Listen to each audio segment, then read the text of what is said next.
الحمد لله نحمده ونستعينه ونستغفره ونؤمن به ونتوكل عليه ونعوذ بالله من شرور انفسنا ومن سيئات اعمالنا من يهده الله فلا مضل له ومن يضلل فلا هادي له ونشهد أن لا إله إلا الله وحده لا شريك له ونشهد أن سيدنا ومولانا محمدا عبده ورسوله أما بعد فقد قال الله تبارك وتعالى فأعوذ بالله من الشيطان الرجيم بسم الله الرحمن الرحيم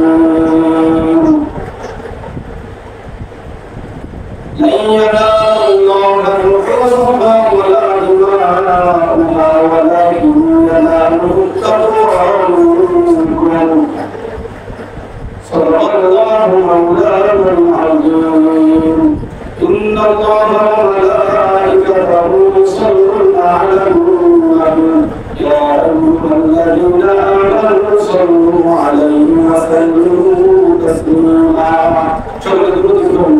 اللهم صل على محمد وعلى آل محمد كما صليت على إبراهيم وعلى آل إبراهيم إنك حميد مجيد اللهم بارك على محمد وعلى آل محمد كما باركت على إبراهيم وعلى آل إبراهيم إنك حميد مجيد محمد شرف لا إله إلا الله لا إله إلا الله لا إله إلا الله لا إله إلا الله لا إله إلا الله لا إله إلا الله لا إله إلا الله لا إله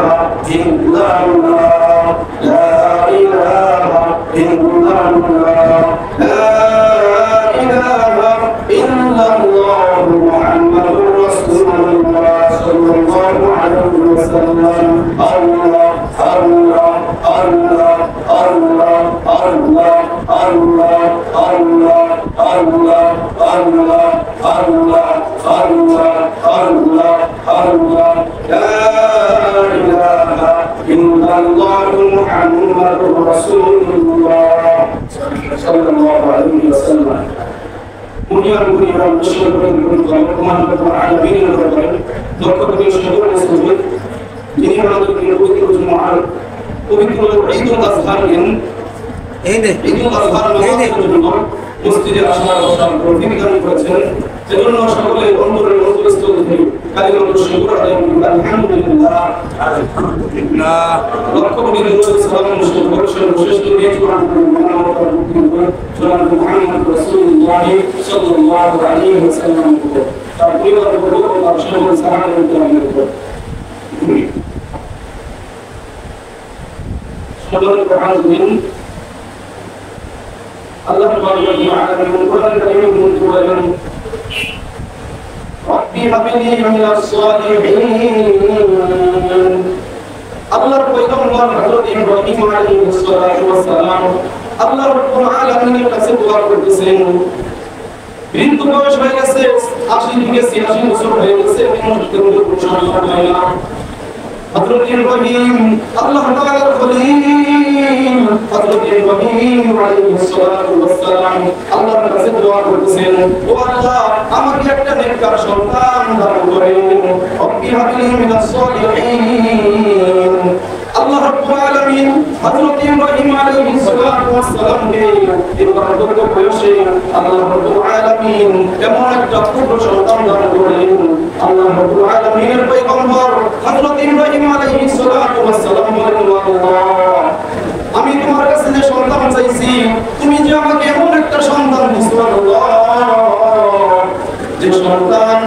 যে সন্তানকে দেখলে কলিজা ঠান্ডা হয়ে যায় চাও এমন আনন্দশীল একজন সন্তান আমাকে দান করেছেন আল্লাহ রাব্বুল আলামিন। হযরত ইব্রাহিম আলাইহিস সালাতু ওয়াস সালামকে যখন সন্তান দান করলেন, হযরত ইসমাঈল আলাইহিস সালাতু ওয়াস সালাম যখন প্রসব করলেন, আল্লাহ রাব্বুল আলামিন হযরত ইব্রাহিম আলাইহিস সালাতু ওয়াস সালামকে পরীক্ষা করলেন। আল্লাহ রাব্বুল আলামিন কোরআনে কারীমের মধ্যে বলেন, ওয়া ইয বিতালা ইব্রাহিম রাব্বুহু বিকালিমাতিন ফাতাম্মাহু ক্বালা ইন্নী জা'iলুকা লিন-নাসি ইমামা। আল্লাহ রাব্বুল আলামিন বলেন, হযরত ইব্রাহিম আলাইহিস সালাতু ওয়াস সালামকে আমি যতগুলো পরীক্ষা করেছি সবগুলো পরীক্ষার মধ্যে সে গোল্ডেন এ প্লাস পেয়ে উত্তীর্ণ হয়েছে। সবাই বলি আল্লাহু আকবার, জোরে বলি আল্লাহু আকবার। আজকে হলো আল্লাহ তাআলার বরত্ব প্রকাশের দিন। আল্লাহ তাআলার বরত্ব প্রকাশ আমরা জোরে বলবো আল্লাহু আকবার। আল্লাহই সবথেকে বড়, দুনিয়ার কেউ বড় নয়, একমাত্র আল্লাহ রাব্বুল আলামিনই সবথেকে বড়। হযরত ইসমাঈল আলাইহিস সালাতু ওয়াস সালাম যখন প্রসব করলেন, আল্লাহ রাব্বুল আলামিনের হুকুম হয়ে গেল, ও ইব্রাহিম, আমার মহব্বত তোমার অন্তরে বেশি নাকি তোমার সন্তানের মহব্বত বেশি? আর সন্তান যখন হয় না, যখন একটা সন্তান আল্লাহ তাআলা দান করেন, ওই সন্তানের প্রতি মা বাবার অনেক মহব্বত থাকে, মা বাবা ওই সন্তানের জন্য পাগল থাকে। আল্লাহ রাব্বুল আলামিন হযরত ইব্রাহিম আলাইহিস সালাতু ওয়াস সালামকে পরীক্ষা করার জন্য যে আমার মহব্বত তার দিলের কাছে, এজন্য আল্লাহ রাব্বুল আলামিন হযরত ইব্রাহিম আলাইহিস সালাতু ওয়াস সালামকে বললেন, ও ইব্রাহিম, তোমার স্ত্রী হাজেরা ও তোমার সন্তান ইসমাঈলকে মরুভূমিতে রেখে আসো। হযরত ইব্রাহিম আলাইহিস সালাতু ওয়াস সালাম আল্লাহ তাআলাকে বললেন, না ও আল্লাহ, এই দুষ্ট শিশুকে কিভাবে মরুভূমিতে রেখে আসবো? আল্লাহ রাব্বুল আলামিন কোন শর্ত ছাড়াই আল্লাহ রাব্বুল আলামিনের আদেশ হযরত ইব্রাহিম আলাইহিস সালাতু ওয়াস সালাম পালন করেছেন। ইব্রাহিম আলাইহিস সালাতু ওয়াস সালাম আল্লাহ তাআলাকে কোন শর্ত না করেই আল্লাহ তাআলার আদেশ পাওয়া মাত্রই আল্লাহ তাআলা আদেশের আনুগত্য করেছেন। আল্লাহ তাআলা আদেশের সামনে নিজেকে সরিয়ে দিয়েছেন। হযরত ইব্রাহিম আলাইহিস সালাতু ওয়াস সালামের আল্লাহর প্রতি কেমন ভালোবাসা ছিল, আল্লাহ তাআলার প্রতি কেমন মহব্বত ছিল। আল্লাহ রাব্বুল আলামিনের যখন আদেশ হয়ে গেল, ইব্রাহিম তুমি তোমার সন্তান ও তোমার স্ত্রীকে মক্কার পাশে বাইতুল্লাহর পাশে তুমি রেখে আসো, মরুভূমিতে রেখে আসলো। হযরত ইব্রাহিম আলাইহিস সালাতু ওয়াস সালাম যখন আল্লাহ তাআলার আদেশে ফিলিস্তিনে চলে গেলেন, মা সারাইয়ের কাছে চলে গেলেন, তখন হযরত ইসমাঈল আলাইহিস সালাতু ওয়াস সালাম ও হাজরা আলাইহিস সালাতু ওয়াস সালাম বাইতুল্লাহর পাশে যখন কোনো গাছপালা বাড়ি ঘর কোনো কিছুই ছিল না, ওই মুহূর্তে মরুভূমিতে রেখে এসেছেন। আল্লাহ রাব্বুল আলামিনের পয়গম্বরের স্ত্রী হযরত হাজরা আলাইহিস সালাতু ওয়াস সালাম যখন কোলের মধ্যে যে পানি ছিল, পানিগুলো যখন শেষ হয়ে গেল, তখন স্তনে আর দুধ আসে না। শিশু ইসমাঈলকে যখন দুধ খাওয়ার জন্য, দুধ পান করার জন্য আর দুধ আসতেছে না, তখন হযরত ইসমাঈল আলাইহিস সালাতু ওয়াস সালাম ছটফট করতেছে। হযরত হাজরা আলাইহিস সালাতু ওয়াস সালাম বললেন, আপনার হাবিব তো আমাদেরকে এখানে আপনার কাছে রেখে গেছে, তাহলে আমার সন্তানের কোনো অবস্থা, যায় অবস্থা। আল্লাহ রাব্বুল আলামিন হযরত জিবরাইল আলাইহিস সালাতু ওয়াস সালামকে হুকুম করলেন, ও জিবরাইল, তাড়াতাড়ি ইসমাঈলের কাছে যাও, ইসমাঈলের পায়ের নিচে তোমার কুদরতি হাত রাখো। হযরত জিবরাইল আলাইহিস সালাতু ওয়াস সালাম ইসমাঈল আলাইহিস সালাতু ওয়াস সালামের পায়ের গোড়ালির নিচে তার কুদরতি হাত রাখলেন। আল্লাহ রাব্বুল আলামিন বলেন, ও জিবরাইল, তুমি জমিনের 7 তবক জমিনের নিচে জান্নাতের সাথে একটা পাইপ সংযোগ করে দাও, হাউজে কাউসারের সাথে একটা পাইপ সংযোগ করে দাও, ওই পাইপের সাথে সংযোগ করে দিয়ে জমজম কূপ জারি করে দাও। সুবহানাল্লাহ। হযরত ইসমাঈল আলাইহিস সালাতু ওয়াস সালামের পায়ের গোড়ালি লাগাতে জিবরাইল আলাইহিস সালাতু ওয়াস সালামের হাতের আঘাতে জান্নাতের সাথে সংযোগ একটা জমজম কূপ জারি হয়ে গেল। সুবহানাল্লাহ। হযরত হাজরা আলাইহিস সালাতু ওয়াস সালাম দেখলেন জমজম পানি উঠে গেছে আল্লাহ তাআলার আদেশে। তখন হযরত হাজরা আলাইহিস সালাতু ওয়াস সালাম আল্লাহ তাআলার শুকরিয়া আদায় করলেন, নিজে পানি পান করলেন। এবং আরবের অন্যান্য লোকেরা যখন দেখলো যে পানি আছে, জমজম কূপের পানি হযরত হাজরা আলাইহিস সালাতু ওয়াস সালামের কাছে পানি নিলেন এবং বিনিময়ে হাদিয়া দিলেন। জমজম কূপের পানির অনেক দাম। হযরত হাজরা আলাইহিস সালাতু ওয়াস সালাম এই জমজম কূপের পানি বিক্রি করে কিন্তু অর্থ উপার্জন করলেন। তারপর হযরত হাজরা আলাইহিস সালাতু ওয়াস সালাম যে জায়গায় তারা বসবাস করছেন বাইতুল্লাহর কাছে আশেপাশে তারা আঙ্গুর গাছ লাগাইলেন, তারপরে খেজুর গাছ তৈরি করলেন, লাউ গাছের বাগান তৈরি করলেন। এভাবে হযরত হাজরা আলাইহিস সালাতু ওয়াস সালাম তার জীবনের আর্থিক দিক দিয়ে একটু উন্নতি হয়। হযরত ইসমাঈল আলাইহিস সালাতু ওয়াস সালাম এর বয়স যখন 4 বছর হলো তখন হাজরা আলাইহিস সালাতু ওয়াস সালামের এই ফল শাকসবজি খেজুর আঙ্গুর এগুলা মানুষ হাজরা আলাইহিস সালামের এই ফলগুলা মানুষ বাজারে বিক্রি করতে বাজারে বিক্রি করে দিত। তখন 4 বছর যখন পার হয়ে গেল হযরত সারা আলাইহিস সালাতু ওয়াস সালাম বলেছেন আপনার স্ত্রী ও সন্তানকে দেখে আসেন। হযরত ইব্রাহিম আলাইহিস সালাতু ওয়াস সালাম আল্লাহ তাআলার আদেশে ফিলিস্তিন থেকে মক্কার উদ্দেশ্যে রওনা হয়েছে। ইব্রাহিম আলাইহিস সালাতু ওয়াস সালাম তিনি 4 বছর পরে যখন মক্কায় এসেছেন, তিনি যখন মক্কা থেকে গিয়েছিলেন তখন মক্কা ছিল কোনো গাছ গাছরা ছিল না, কোনো খেজুর বাগান ছিল না। যখন তিনি এসেছেন এসে তিনি চিনতে পারতেছেন না যে আমি তো আমার স্ত্রী হাজরাকে এখানে রেখে গেছিলাম, কিন্তু এখন চিনতে পারতেছে না। বাজার হয়ে গেছে, বাজারে যখন ফলমূল বিক্রি করতেছে ওই জায়গায় হযরত ইব্রাহিম আলাইহিস সালাতু ওয়াস সালাম জিজ্ঞাসা করলেন তোমরা কি হাজরার বাড়ি ছিল কিনা? তখন হযরত ইসমাঈল আলাইহিস সালাতু ওয়াস সালাম ইব্রাহিম আলাইহিস সালাতু ওয়াস সালামের কাছে এসে গেলেন।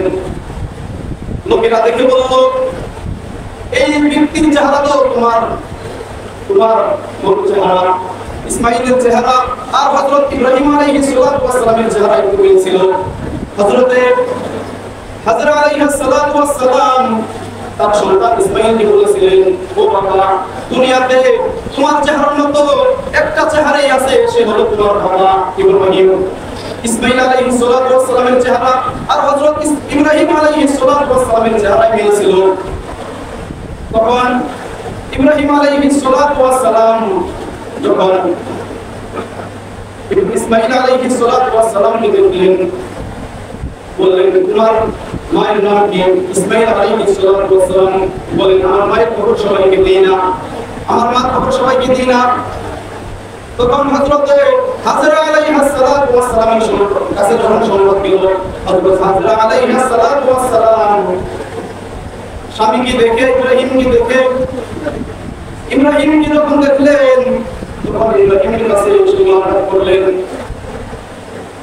তখন হযরত ইসমাঈল আলাইহিস সালাতু ওয়াস সালাম হযরত ইব্রাহিম আলাইহিস সালাতু ওয়াস সালামকে বলতেছেন ও বাবা তুমি যখন আমাদেরকে ছেড়ে চলে গেছো আমি প্রতিটা রাত্রে দেখতাম আমার মা রাত্রে খাবার নিয়ে খাইতে পারতো না, আমার মা তোমার জন্য কান্না করতো, ঠিক মতো খাবার খেতে পারতো না বাবা।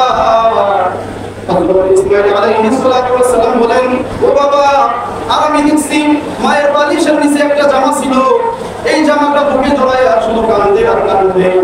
হযরত ইসমাঈল আলাইহিস সালাতু ওয়াস সালাম যখন এই কথা বললেন হযরত ইব্রাহিম আলাইহিস সালাতু ওয়াস সালাম বললেন ও বাবা ওটা কোনো সাধারণ পোশাক না, ওটা হলো আল্লাহ তাআলার ওই জামা ওই পোশাকের কারিগর হলো আল্লাহ রাব্বুল আলামিন সুবহানাল্লাহ। এই পোশাক বহনকারী হলো হযরত ইব্রাহিম আলাইহিস সালাতু ওয়াস সালাম। হযরত ইব্রাহিম আলাইহিস সালাতু ওয়াস সালাম বললেন যে ওই জামা যখন আমি নমরুদ যখন আমাকে আগুনে নিক্ষেপ করেছিল তখন ওই জামা পরা অবস্থায় ছিলাম সুবহানাল্লাহ। ওই জামা অবস্থায় ছিলাম, ওটা কোনো সাধারণ জামা না, আল্লাহ তাআলার মহব্বতে মাথা ওই জামা। মা হাজরা আলাইহিস সালাতু ওয়াস সালাম বললেন ও ইসমাঈল রে তোর বাবাকে যখন আমার কাছে ছিল না তখন ওই জামাকে কাছে নিলে ওই জামাকে বুকে নিলে তোর বাবার ঘেরান পাইতাম, তোর বাবাকে ক্ষতি পাইতাম, এই কারণে আমি এই জামাটা বুকে নিতাম। হযরত ইব্রাহিম আলাইহিস সালাতু ওয়াস সালাম যখন বাড়িতে আসলেন আল্লাহ তাআলার আদেশ হয়ে গেল, ও ইব্রাহিম তোমার আর 1 মিনিট থাকার সময় নাই, 1 মিনিট থাকা যাবে না, তুমি তাড়াতাড়ি চলে এসো। হযরত ইব্রাহিম আলাইহিস সালাতু ওয়াস সালাম যখন ঘোড়াটা নিয়ে ফিলিস্তিনের দিকে আবার যখন রওনা দিলেন, তখন ইসমাঈল আলাইহিস সালাতু ওয়াস সালাম বাবাকে বলতেছেন, ও বাবা তুমি যাও না বাবা, আর একটা রাত থেকে যাও বাবা, কারণ বাবা তুমি যখন ছিলে না বাবা, মক্কার প্রত্যেকটা বাবা তার সন্তানকে তুলে নেয় বাবা, কিন্তু তুমি যখন নাই বাবা, আমাকে তুলে নেওয়ার মতো কেউ নাই, তুমি তো আমাকে তুলে নিলে না বাবা। হযরত ইসমাঈল আলাইহিস সালাতু ওয়াস সালামের কথা শোনার পরেও আল্লাহ তাআলার আদেশে হযরত ইব্রাহিম আলাইহিস সালাতু ওয়াস সালাম পিছনের দিকে না তাকিয়ে আল্লাহ তাআলার আদেশে ফিলিস্তিনের দিকে গিয়েছেন। হযরত আলাইহিস সালাতু ওয়াস সালাম বলতেছেন, ও ইসমাঈল বাবা তুমি কান্না করো না, তোমার বাবার উপর রাগ করো না বাবা, কারণ তোমার বাবা নিজের মন মতো চলে না, তোমার বাবা একমাত্র আল্লাহ তাআলার হুকুমেই চলে। আল্লাহু আকবার। হযরত ইব্রাহিম আলাইহিস সালাতু ওয়াস সালাম তখন পিছনের দিকে না তাকিয়ে তখন চলে গেলেন। হযরত ইব্রাহিম আলাইহিস সালাতু ওয়াস সালাম আল্লাহ তাআলার আদেশে আল্লাহ তাআলার হুকুমকে বাস্তবায়ন করার জন্য নিজের সব কিছু ত্যাগ করেছেন, নিজেকে কোনো শর্ত ছাড়াই আল্লাহ তাআলার আদেশকে তিনি পালন করেছেন। যখন 12 বছর বয়স হলো, হযরত ইসমাঈল আলাইহিস সালাতু ওয়াস সালামের বয়স যখন 12 বছর হলো, তখন আল্লাহ রাব্বুল আলামিন হযরত ইব্রাহিম আলাইহিস সালাতু ওয়াস সালামকে স্বপ্নে দেখাইতেছেন, ও ইব্রাহিম তোমার প্রিয় বস্তুকে কুরবানি করো। ইব্রাহিম আলাইহিস সালাতু ওয়াস সালাম তিনি বুঝে নিলেন আমার প্রিয় বস্তু হলো একমাত্র ইসমাঈল। 12 বছর যখন হলো, তখন ইব্রাহিম আলাইহিস সালাতু ওয়াস সালাম আবার বাড়িতে এসেছেন। বাড়িতে এসে বলতেছেন, ও হাজেরা সন্তান ইসমাঈলকে একটু সাজায়া দাও। হাজরা আলাইহিস সালাতু ওয়াস সালাম ইসমাঈল আলাইহিস সালাতু ওয়াস সালামকে সাজায়া দিলেন, বললেন যে আল্লাহর বাড়িতে আমার বন্ধুর বাড়িতে ইসমাঈলকে বেড়াইতে নিয়ে যাব।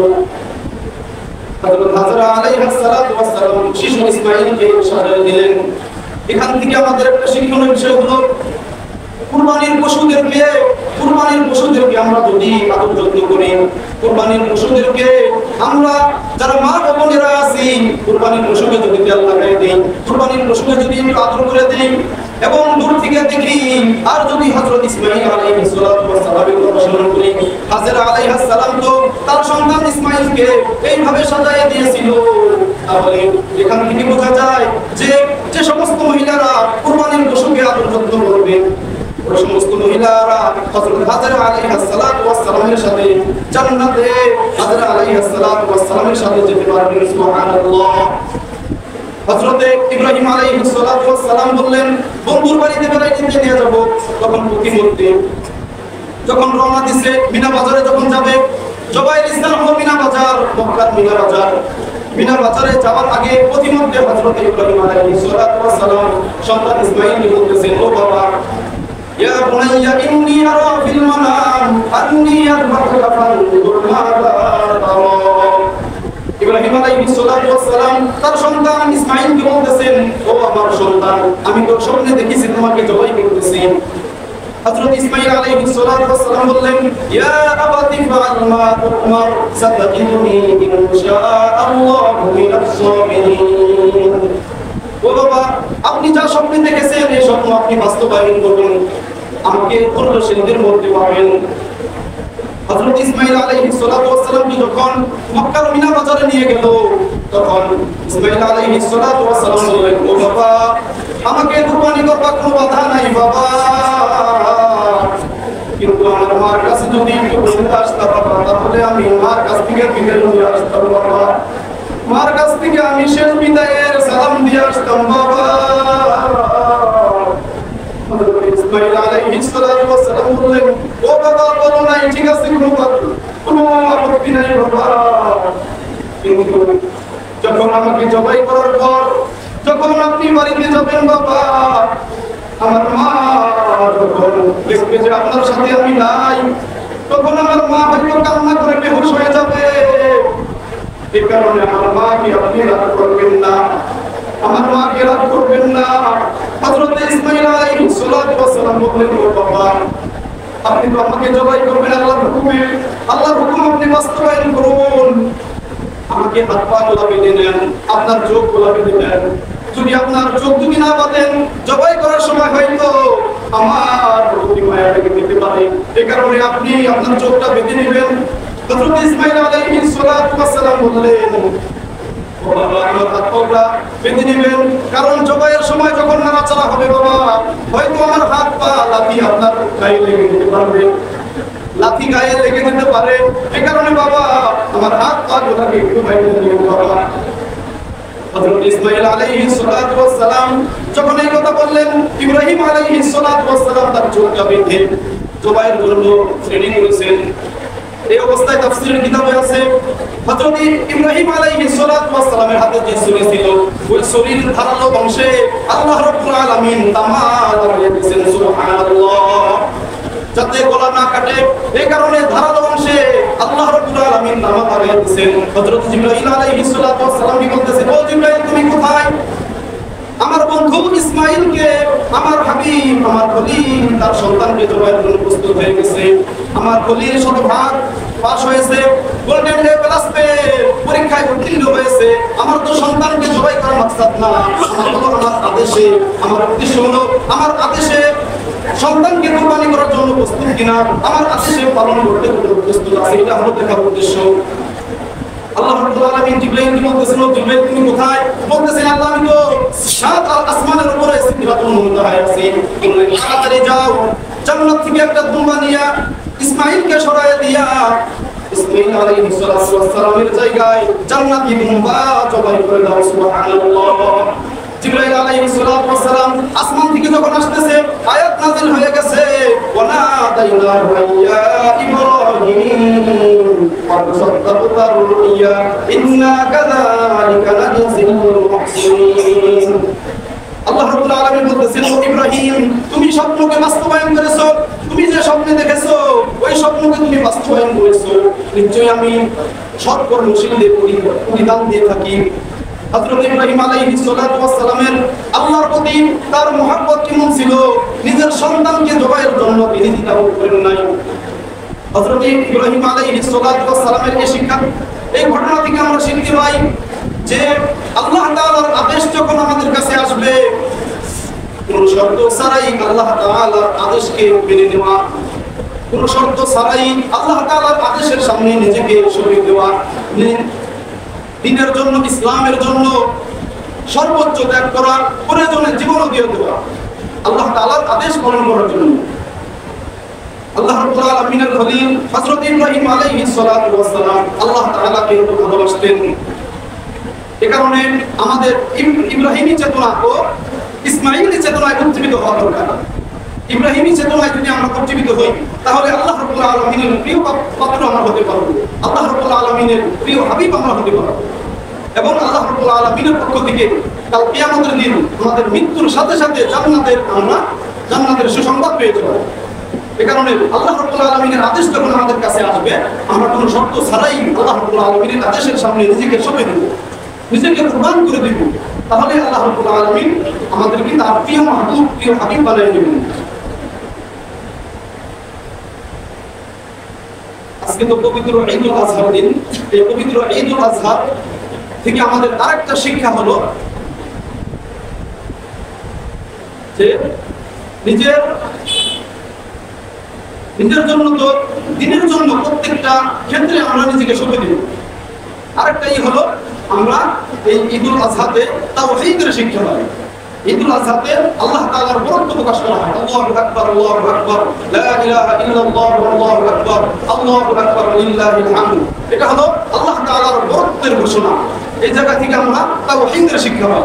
ঈদুল আজহা থেকে আমরা আল্লাহ তাআলার সাথে কাউকে অংশীদারিত্ব না করে আল্লাহ তাআলার একত্ববাদের যদি আমরা বিশ্বাসী হই, তাহলে আল্লাহ রাব্বুল আলামিনের জান্নাত আমাদের জন্য অবধারিত হবে ইনশাআল্লাহ। তাহলে সম্মানিত এলাকাবাসী, উত্তর জয়পাড়া কোঠিবাড়ি আল মদিনা শাহী জামে মসজিদে পবিত্র ঈদুল আজহার জামাত 7টার সময় অনুষ্ঠিত হইবে। অতএব আপনারা যে যেখানে আছেন অতি তাড়াতাড়ি ঈদুল আজহার নামাজের জন্য প্রস্তুতি নিয়ে অতি তাড়াতাড়ি আমরা দু এক মিনিটের মধ্যে আমরা চলে আসি। কিছুক্ষণের মধ্যেই জামাত শুরু হয়ে যাবে। আমাদের অলরেডি এখন 7টা বেজে গেছে। আমরা 2-1 মিনিট দেরি করবো, যাতে যারা এখনো আসতে পারেনি তারা যাতে সকলে আসতে পারে। 2-1 মিনিটের মধ্যেই শুরু হয়ে যাবে। এখানে আমরা যে যেখানে আসি অতি তাড়াতাড়ি আমরা মসজিদে এসে ঈদুল আজহার জামাত আদায় করে ঈদুল আজহার নামাজ পড়ে উভয় জগতে সফল করি। তাহলে আজকে আমরা কুরবানি দিব। আমরা মনে মনে নিয়ত করবো যে অমুকের পক্ষ থেকে আল্লাহর নামে কুরবানি। আমরা এটা বলবো না যে অমুকের নামে বা অমুক রুবেল ভাইয়ের নামে, রুবেল ভাইয়ের বাবার নামে, এভাবে বলা যাবে না। বলতে হবে যে রুবেল ভাইয়ের পক্ষ থেকে, রুবেল ভাইয়ের বাবার পক্ষ থেকে আল্লাহর নামে। এভাবে বললে শুদ্ধ হবে। একমাত্র আল্লাহর জন্যই কোনো পশুকে কুরবানি করা। আল্লাহ রাব্বুল আলামিনের কবুল কিন্তু এসব পশু। আপনারা দেখবেন যে কুরবানির হাত থেকে প্রত্যেকটা পশু বিক্রয় হয় না। অনেক পশু আছে তারা ফেরত গেছে, কিন্তু আল্লাহ রাব্বুল আলামিন যে পশুটাকে কবুল করেছেন ওই পশুটাকে আল্লাহ রাব্বুল আলামিন বিক্রয়ের সুযোগ দিয়েছেন, এবং ওই পশুটাই আজকে কুরবানি হবে। এ কারণে এই পশুর সাথে খুব ভালো আচরণ করতে হবে। এমন কোনো আচরণ করা যাবে না যে আচরণ করলে পশু কষ্ট পায়। তারপরে জবাইয়ের পর যারা গরু বানাবে এই কসাইদেরকে সাথে সাথে চামড়া ছিলার অনুমতি দিবেন না। বলবেন যে প্রয়োজনে 500 টাকা বেশি নিয়ে, তারপরেও সাথে সাথে হাত দিস না। জানটা বের হওয়ার পর পশুর জানটা বের হোক, নিস্তেজ হয়ে যাক, তারপরে চামড়া ছাড়ানো শুরু করবো। কারণ এই পশু কাল কিয়ামতের দিন উঠবে। এই পশু কাল কিয়ামতের দিন উঠে আল্লাহ তাআলার কাছে মামলা দায়ের করবে যে আল্লাহ আমাকে কুরবানি দিয়েছে, আমার জানটা বের হওয়ার আগেই আমাকে কষ্ট দিয়েছে। এই কারণে এই পশুকে কোনো রূপ যাতে কষ্ট না দেওয়া হয় এদিকে আমরা খুব সতর্ক থাকবো। তারপরে পশুকে বাঁধার পর আমরা টানা হাসরা করবো না। আমরা যে জায়গায় জবাই দিব ওই জায়গাটার মধ্যে বাঁধবো। এমন জায়গায় বাঁধবো না যে জায়গায় বেঁধে আবার জবাইয়ের স্থানে টানতে হয়, এরকম কাজ করবো না। বাঁধার পর যদি টানা হয় এই পশুর কষ্ট হবে। এই পশুর যদি কষ্ট হয় তাহলে কাল কিয়ামতের দিন আল্লাহ তাআলার কাছে মামলা দায়ের করবে। পশু বলবে আমি মাটি হব না, মাটি হব না। মানুষ তো মাটি হবে না কাল কিয়ামতের দিন। প্রত্যেকটা প্রাণীর, প্রত্যেকটা জিন ও ইনসানের হিসাব হবে। জিন ও ইনসান ছাড়া সকল বস্তু মাটি হয়ে যাবে। পশু বলবে আমি মাটি হব না, আমার অভিযোগ আছে, আল্লাহর কাছে আমার অভিযোগ আছে। এই কারণে পশুর যাতে কোনো কষ্ট না হয় এদিকে আমরা খুব খেয়াল রাখবো। আর কসাই কি বলবো, জানটা বের হোক, নিস্তেজ হোক, তারপর এবং কসাই যখন আমার তাসবিহ দিয়ে গোলাম ভাগাত করবে তখন আমরা বলবো বিসমিল্লাহি আল্লাহু আকবার বলবো, তাকেও বিসমিল্লাহি আল্লাহু আকবার বলতে বলবো। এই কারণে পশুর দিকে আমরা খুব খেয়াল রাখবো, পশুকে আমরা খুব আদর যত্ন করবো। আরেকটি বিষয় হলো, একটি পশু পাশে দাঁড়ানো আছে, আরেকটি পশুকে পশুর সামনে, অন্য পশুর সামনে জবাই দেওয়া যাবে না। যদি জবাই দেওয়া হয় তাহলে ওই পশুটা কষ্ট পাবে। এ কারণে একটা পশুর সামনে আর একটা পশুকে জবাই না দেওয়া, আড়ালে রেখে পশুকে জবাই দেওয়া। আরেকটি বিষয় হলো, ছুরিকে ভালোভাবে ধার করতে হবে। ধার যদি করা হয় তাহলে পশুর কষ্ট হবে। আল্লাহর হাবিব জনাব মুহাম্মদ রাসূলুল্লাহ সাল্লাল্লাহু আলাইহি ওয়াসাল্লাম বলেন, ও ফাতেমা, পশুকে যখন জবাই করা হয়, তোমার কুরবানির পশুকে যখন জবাই করা হবে, তুমি পশুর কাছে দাঁড়াইবে, তুমি পশুকে কিন্তু দেখো দাঁড়ায়। কারণ এই পশুর রক্তের একটা ফোঁটা জমিনে পড়ার আগেই তোমার পিছনের সকল গুনাহ মাফ করে দেওয়া হবে। আল্লাহু আকবার। পশুর রক্তের ফোঁটা জমিনে পড়ার আগেই আল্লাহ রাব্বুল আলামিন কুরবানি দাতার পিছনের সমস্ত গুনাহ মাফ করে দেবেন। ফাতিমা রাদিয়াল্লাহু তাআলা বলেন, ও বাবা, এই ফজিলত কি শুধু নবী পরিবারেরই নাকি অন্য মুসলমানেরও? আল্লাহর হাবিব জনাব মুহাম্মদ রাসূলুল্লাহ সাল্লাল্লাহু আলাইহি ওয়াসাল্লাম বলেন, না, এই ফজিলত সমস্ত উম্মত মুহাম্মাদের, সমস্ত মুসলমানের জন্য, শুধু নবী পরিবারের জন্য নয়, সমস্ত মুসলমানের জন্য এই ফজিলত। এই কারণে পশুটাকে আমরা খুব আদর যত্নে রাখবো, কষ্ট যাতে না হয়, কারণ এই পশুর মাধ্যমেই আমাদের গুনাহ মাফ হবে। এই কারণে পশুটাকে আমরা খুব আদর যত্ন করবো। আল্লাহ রাব্বুল আলামিন আমাদের তৌফিক দান করুন।